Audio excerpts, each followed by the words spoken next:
से दूर, खबरों से भरपूर। दिग्गज मुस्लिम नेता माने जाते हैं अबू आसिम आजमी साहब। बॉम्बे से आते हैं, बड़ा नाम है समाजवादी पार्टी में, लेकिन कभी यूपी की सरजमीन पे उतना एक्टिव नहीं रहे। लेकिन ओवैसी साहब के आने के बाद यूपी में उनकी सरगर्मियां काफी बढ़ गई हैं, या आजम खां की कमी को पूरा करने का प्रयास हो रहा हो, जो भी हो रहा हो। और इस बीच उन्होंने ये बयान भी दे दिया कि कोई मुसलमान किसी मुसलमान का नेता नहीं हो सकता है। उससे पहले उन्होंने बयान दिया था कि जो मुसलमान समाजवादी पार्टी को वोट दे न दे वो मुसलमान ही नहीं। जब ले दे हुई और पता लगाया गया तो पता लगा कि दोनों बयान मुलायम सिंह यादव ने समाजवादी पार्टी से दिलवाए थे।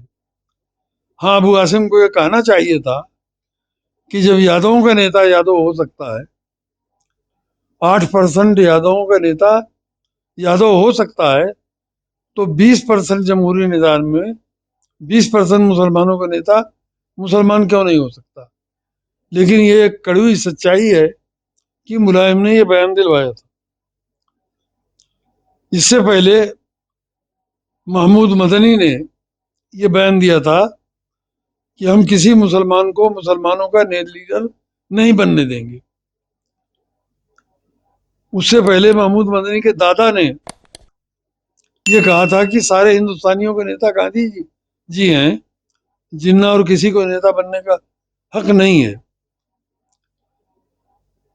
और उनके दादा एक बड़ी शख्सियत थे, लेकिन जिन्ना ने साबित कर दिया कि 30 की 30 मुस्लिम सीटें जीत के ये साबित कर दिया कि ये दो कौड़ी के भी इनकी औकात नहीं है नुमाइशों की।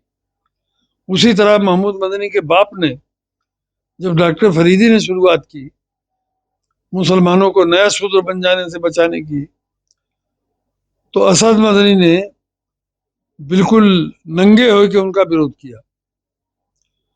डॉक्टर फरीदी को ज्यादा टाइम नहीं मिला, 8 साल में वो दुनिया से चले गए।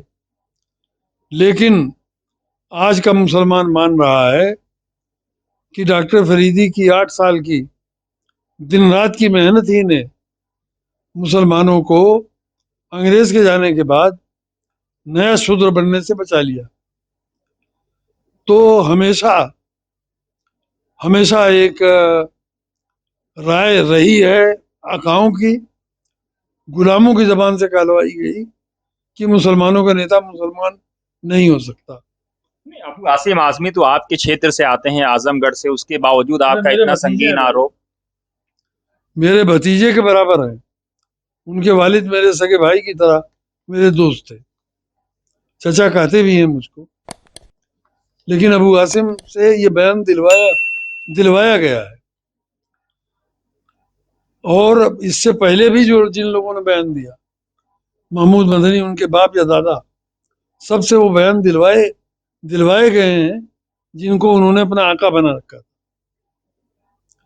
मैं कहता हूं कि मुसलमानों की नहीं, उत्तर प्रदेश के सारे मजलूम तबकों की पहली जरूरत है कि 20% आबादी गुलामी से निकले और अपनी क़यादत में सभी मजलूम तबकात की लड़ाई, उस लड़ाई को शुरू करे जिसकी शुरुआत डॉक्टर फरीदी, पेरियार रामास्वामी नायकर, बिंदेश्वरी प्रसाद मंडल, रामजी राम, संगप्रिय गौतम, शेदीलाल साथी जैसे बड़े लोगों ने जो लड़ाई शुरू की थी, उस लड़ाई को अंजाम तक पहुंचाने के लिए ये जरूरी है कि यूपी के मुसलमान अगुवाई करें सारे तबकों को साथ लेकर, और यूपी की मजलूम इंसानियत को सही मानों में अक्सरियत का राज उत्तर प्रदेश में कायम हो।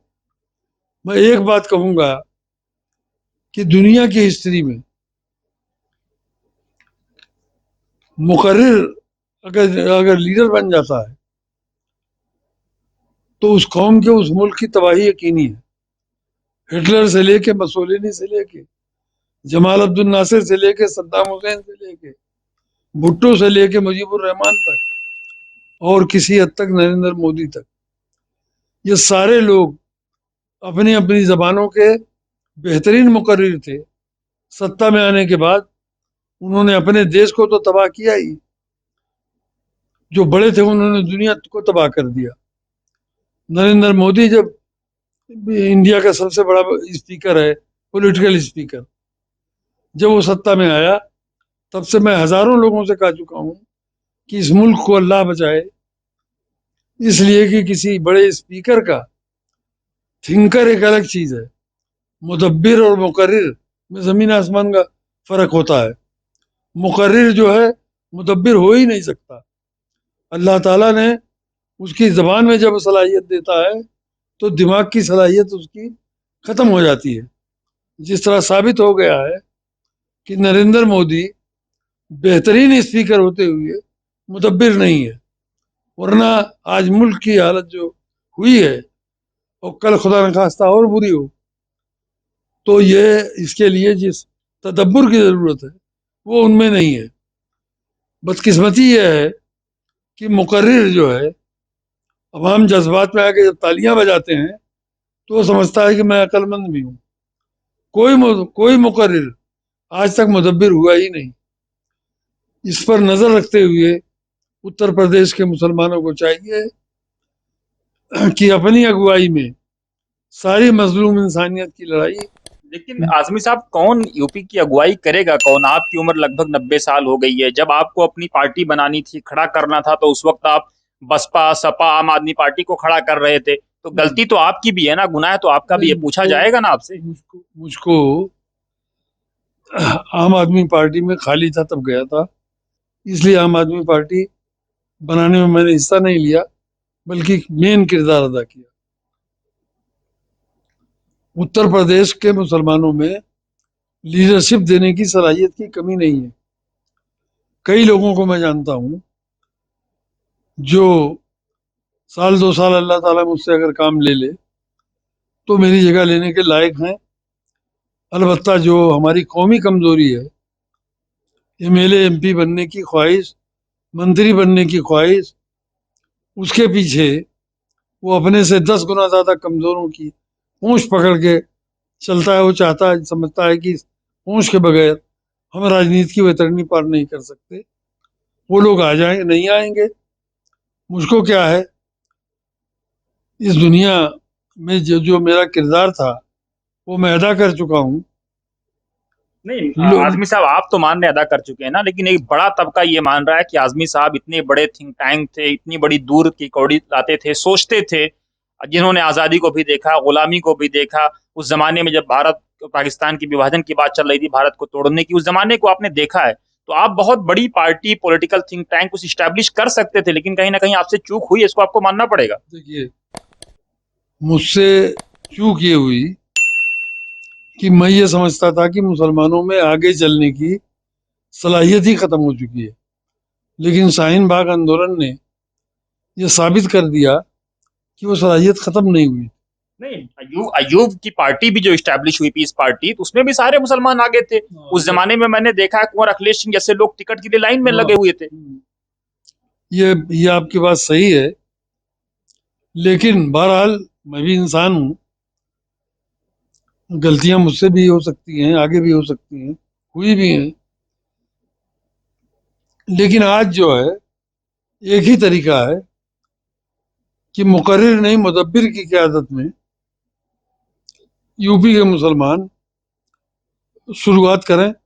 हो सकता है कि 22 में उनको कामयाबी न मिले। मैं दावे के साथ कह सकता हूं कि अगर उत्तर प्रदेश के मुसलमान उसी तरह एक आदमी को अपना लीडर और एक पार्टी को अपनी पार्टी मान लें, जिस तरह चमार बिरादरी ने माना, तो उत्तर प्रदेश की किस्मत बदल सकती है और उत्तर प्रदेश के अवाम की किस्मत के साथ खुद मुसलमानों की किस्मत भी बदल सकती है। छोटा सा आखिरी सवाल, आपने जब हरिजनों की बात की, तो काशीराम से लेके मायावती तक, खासतौर से काशीराम, गांव गांव चले हैं, जमीन जमीन चले हैं। कोई मुसलमान आज चलने को तैयार है? आदमी साहब, पसीना बहाने को तैयार है। सबको 5 स्टार होटल चाहिए। काशी राम जी जितना चले हैं, शायद 15 दिन के बाद ही मैं उनके साथ अटैच हो गया। वो मैं जानता हूँ, 10 गांव में भी पैदल नहीं गए थे, पांच पांच गांव में भी नहीं गए थे, लेकिन प्रचार हुआ था। पैदल चलने की जरूरत नहीं है। काशीराम का जमाना अलग था, आज इंटरनेट का जमाना है। जो काम पहले एक दिन में होता था, आज वो काम 1 मिनट में हो सकता है। लेकिन उसके लिए चाहिए कि पहले अवाम हर किस्म की गुलामी से तौबा करे।